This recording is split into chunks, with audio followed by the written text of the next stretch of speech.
নমস্কাৰ জনাইছো সকলোকে ইংৰাজী নৱবৰ্ষ বহুত শুভকামনা। মই বৰ্তমান উপস্থিত আছে এখন ফাৰ্মত। চাক আমজোপা ইমান চাপতে ইমান প্ৰকাণ্ড আম লাগিছে। ফুলিও আছে লাগিও আছে। 12 মাহে আম লাগি থাকে ইয়াত বেংগলৰত। আৰু বিভিন্ন ধৰণৰ ফল-মূল আছে দেখুৱাম যিখিনি লাগি আছে। আপোনালোকে ভিডিঅ'টো চাই ভাল পাব বুলি আশা কৰিছো। এজোপা দেখিছেন ইয়াত এজোপা ফুলি আছে, সেইজোপাত খাব পৰা হৈ গ'ল, ইয়াত ফুলিছেহে। বহুত চাপৰ আম হয়, গ্ৰাফটিং কৰা। মাটিখিনি একেবাৰে তেজৰ নিচিনা ৰঙা চাক ফুলপাহ।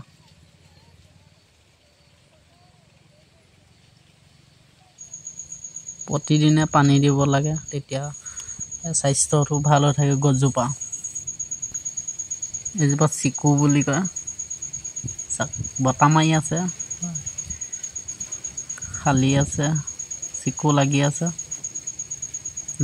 যিসকলে চিকু খাই পাইছে কমেণ্ট কৰিব কেনেকুৱা লাগে। মই খাই পাইছোঁ বাৰু।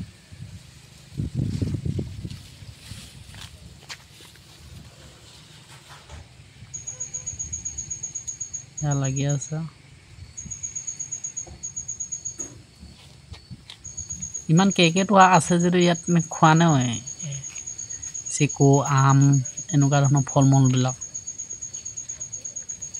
360 কেমেৰা কৰি পেলাই ঘূৰাই দিছোঁ আপোনালোকে সম্পূৰ্ণ গছজোপা চাব বুলি।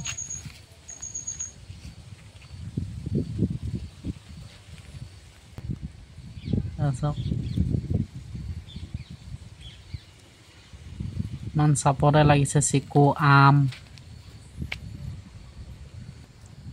নাৰিকল। চাওক ইমান সুন্দৰ নাৰিকল লাগি আছে। গছজোপা বেছি ওখ নহয়, 7টা লাগিছে। নতুন গছ হয় সেইকাৰণে কম লাগিছে, নহ'লেতো বহুত 200-300 লাগে। থেংক ইউ, বাই। শ্বেয়াৰ কৰি দিব, ছাবস্ক্ৰাইব কৰিব।